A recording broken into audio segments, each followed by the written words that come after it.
एक समय की बात है। समुद्र के बीच एक बहुत बड़ा जहाज भयानक तूफान की चपेट में आ गया।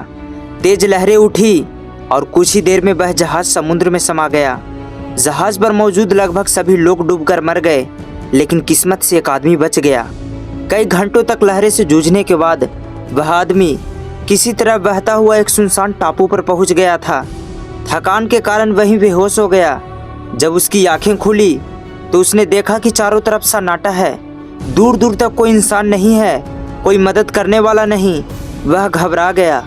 उसने आसमान की तरफ देखा और ऊपर वाले से दुआ मांगने लगा कि हे भगवान, मेरी मदद करो, यहाँ से मुझे बचा लो या फिर किसी को मुझे बचाने के लिए भेज दो। दिन बीतते गए लेकिन कोई नहीं आया। वह रोज दुआ करता रहा, उम्मीद लगाए बैठा रहा, मगर कुछ नहीं बदला। कुछ ही दिनों बाद उसका सब्र टूट गया। उसने सोचा, अब अगर खुद कुछ नहीं किया तो यहीं मैं मर जाऊंगा। उसने अपने आसपास से लकड़ियाँ इकट्ठा की, पत्तों से एक छोटा सा टेंट बनाया, नारियल के पेड़ों से नारियल तोड़े, समुद्र से मछलियाँ पकड़कर पेट भरने लगा। 15 से 20 दिन गुजर गए। अब उसने मन ही मन मान लिया था कि शायद यहाँ से मुझे कोई बचाने नहीं आएगा। काफ़ी मेहनत के बाद उसने एक छोटा सा घर बना लिया। उसे लगा कि अब यही मेरी दुनिया है। लेकिन एक दिन जब वह जंगल में नारियल लेने गया और वापस लौटा तो उसका दिल टूट गया। उसका घर में आग जल रहा था।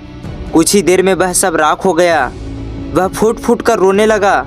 उसने ऊपर वाले की तरफ देखा और कहा, जब मैंने तुझसे मदद मांगी तो तूने कुछ नहीं किया, और जब मैंने अपने लिए एक छोटा सा घर बनाया तो तुम उसे भी जला दिया।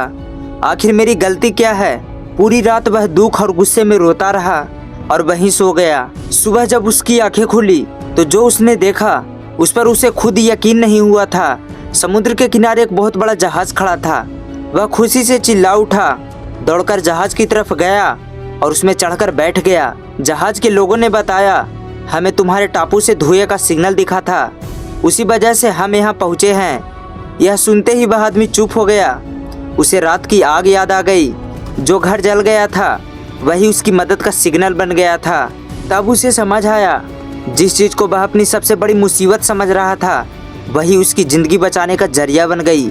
हमारी भी ज़िंदगी में कुछ ऐसा ही होता है। हम रोज़ बहुत सारी प्लानिंग करते हैं और जब चीज़ें हमारे हिसाब से नहीं होती तो हम टूट जाते हैं, घबरा जाते हैं और ऊपर वाले को दोष देने लग जाते हैं। लेकिन हमें यह नहीं पता होता कि उसकी योजना क्या है। वह हर किसी की ज़िंदगी जानता है। उसे पता है कब क्या देना है और कब क्या छीनना है।